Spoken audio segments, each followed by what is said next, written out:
啲？其實我係鞋痴嚟嘅，我係嗰啲咧，如果行街見到鞋鋪咧，係可以行，即係總之每一間都至少行1個鐘咁樣，我都覺得唔會。同埋我係咁會試咯，因為其實我本身身形比較矮小嘅，咁所以我覺得着有少少即係收腳型嘅鞋對我嚟講咧係好重要嘅一部分嚟㗎，係啊。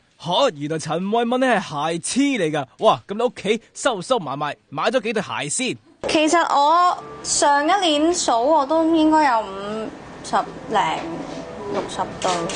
咩為主啊？高踭鞋為主嘅，咁但係其實平底鞋啊、波鞋啊都會有嘅。